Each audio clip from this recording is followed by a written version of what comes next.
November 6th, 1944. 25,000 feet above the Ruhr Valley, Germany. The roar of radial engines drowns out everything but the crackle of radio static in your headset. You're Lieutenant Robert Bob Johnson, crammed into the cockpit of your P-47 Thunderbolt, half-pint, her 850 caliber machine guns loaded and ready. The air bites like ice shards through the canopy seals, your oxygen mask fogging with each breath.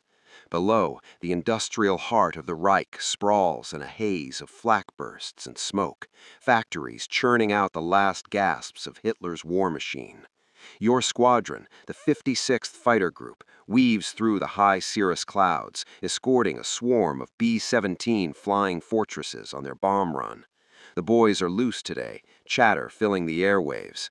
"Hey, Thunderbolt 3, you hear the latest scuttlebutt? Kraut's got some kind of rocket plane now, faster than a greased bullet." That's Captain Don Gentile's voice, laced with that Brooklyn sarcasm. You chuckle, adjusting your throttle to hold formation. "Yeah, right, like they're wonder weapons, the V2s that miss half the time. It's desperation, boys. We'll swat 'em like flies." The laughter ripples through the channel. You've all heard the rumors, whispers from intelligence briefings back at Boxted Airfield in England. Some new Messerschmitt, the Me-262 they call it, a jet, no propellers, screaming through the sky at speeds that sound like fairy tales. But you've seen the Luftwaffe crumble.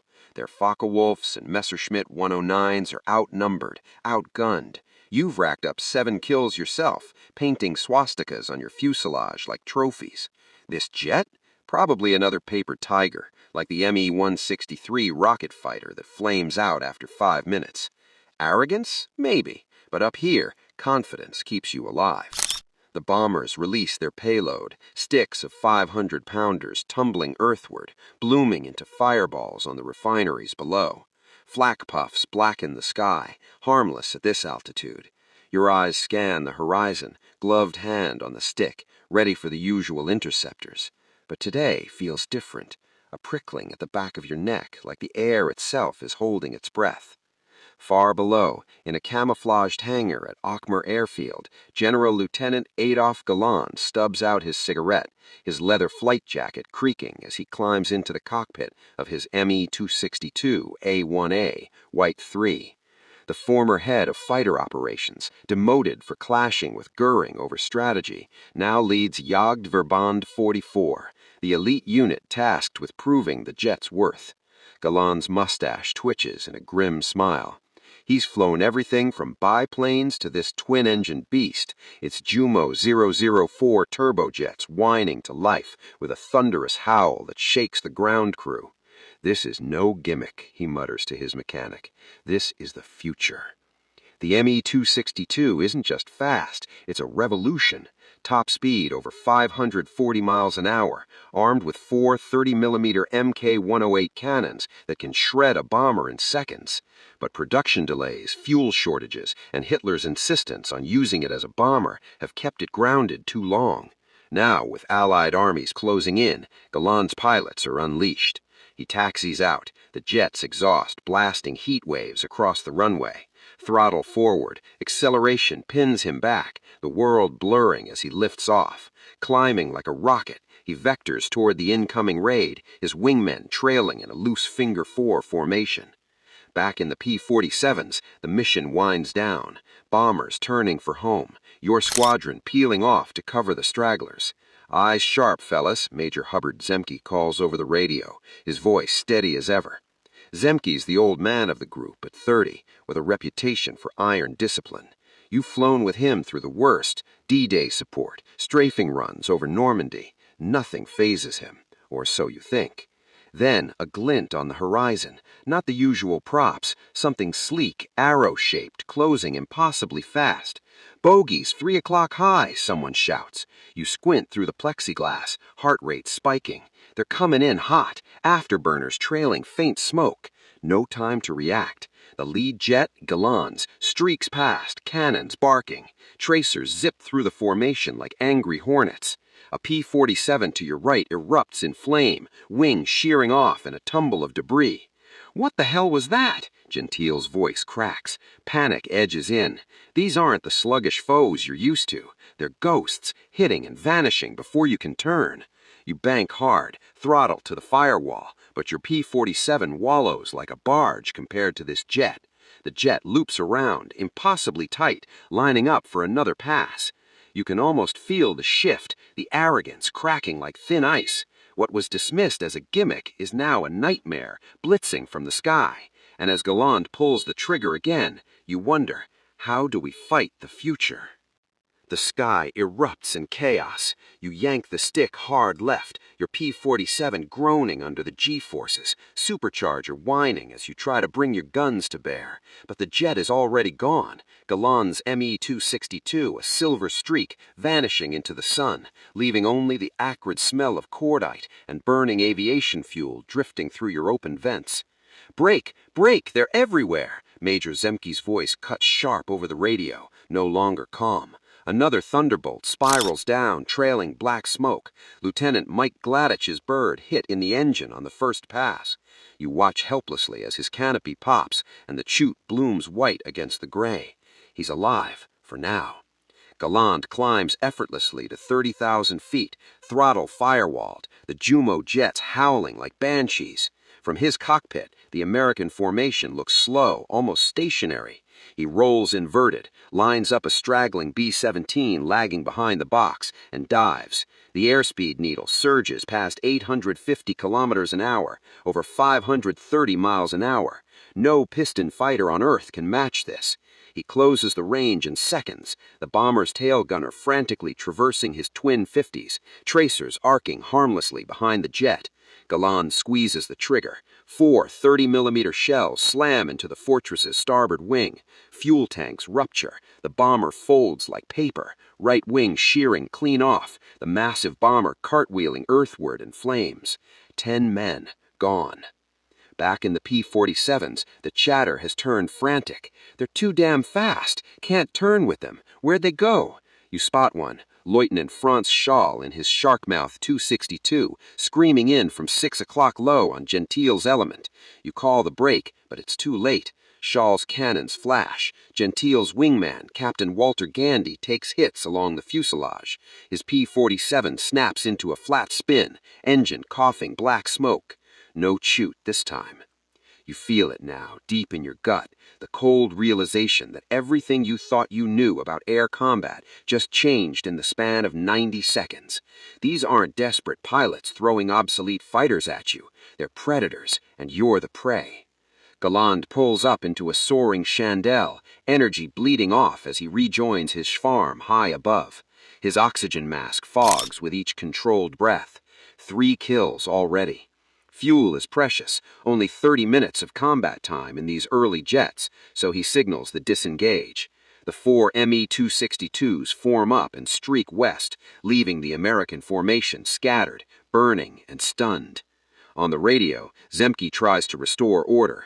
"Thunderbolts, reform on me. Count off." The responses come back ragged. 4 missing, 2 confirmed kills for the jets, maybe more. You glance at your fuel gauge, enough to get home, but your hands are shaking on the throttle. For the first time since you arrived in theater, you feel something unfamiliar: fear. Back at Boxted that evening, the debrief room is silent except for the scratch of pencils. Intelligence officers pin grainy reconnaissance photos to the board, sleek twin-engine shapes with no propellers. The room smells of coffee and sweat. Zemke stands, voice low. "Gentlemen, we just met the Me-262 in combat. They hit us at speeds we couldn't believe, made 1 pass and were gone. We scored 0. A pilot you don't recognize, a new replacement with fresh lieutenant bars, asks the question everyone's thinking. "Sir, how do we fight something that fast?" Zemke doesn't answer right away. He just stares at the photos. And in that silence, you realize the war in the air has entered its final, most dangerous chapter. The jets are here, and they're only getting started. December 1944. Boxted Airfield, Essex, England. Rain lashes the Quonset huts as pilots crowd around a makeshift briefing table, cigarette smoke curling toward the low ceiling. A grainy gun camera reel flickers on the wall, frame after frame of an Me-262 streaking past, too fast for the Thunderbolt's gun sight pipper to track. The room is quieter than usual. No jokes tonight. Colonel Hubert Zemke, arms still in a sling from his recent bailout after a mid-air collision, leans forward. We can't outrun them, we can't outturn them, so we change the game.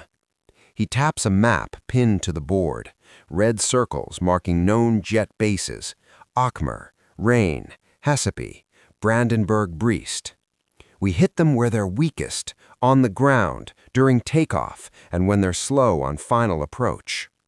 You listen intently, nursing a mug of bitter RAF coffee. The new orders are clear. No more straight-line escorts beep into the Reich. Now the 56th Fighter Group, Zemke's Wolf Pack, will sweep ahead of the bombers, hunting the hunters. P-51 Mustangs from the 4th and 355th Fighter Groups get the same brief.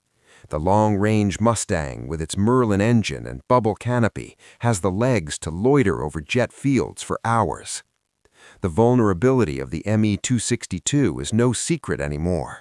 Those axial flow Jumo engines take agonizing minutes to spool up from idle. Acceleration off the runway is sluggish compared to piston fighters. At low speed, the swept wings stall viciously. And landing?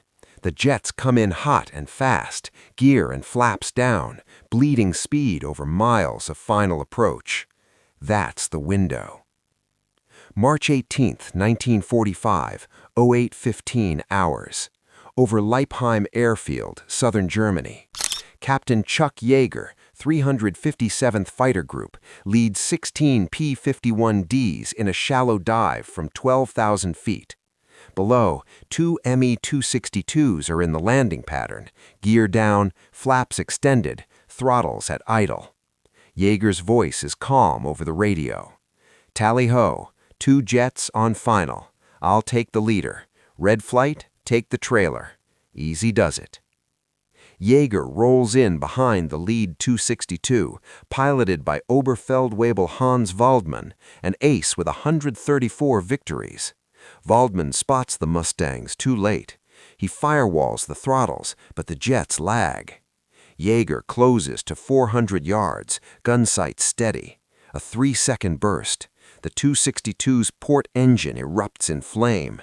Waldmann jettisons the canopy, but at 200 feet there's no time. The jet slams into the ground just short of the runway, cartwheeling in a fireball. The second 262 tries to brake left, but red flight is already there. Tracers stitch across its fuselage. It crashes into a nearby wood, a plume of black smoke marking the grave of another German pilot. That same week, similar scenes play out across the Reich. At Parchim, Major Joe Broadhead's 356th Fighter Group catches 3 jets taxiing out.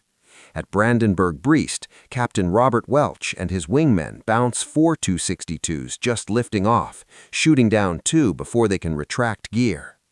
The tables turn. Galland fumes in his headquarters at Munich-Rhein. Fuel is almost gone, spare parts non-existent. Every lost jet is irreplaceable. He orders his pilots to take off under cover of darkness or bad weather, to land at satellite fields, anything to avoid the prowling Mustangs. But the noose tightens. You're part of it now, flying top cover over the jet bases, eyes burning from hours of scanning. One morning in April, your element spots a lone 262 scud running below cloud at 500 feet, trying to sneak home.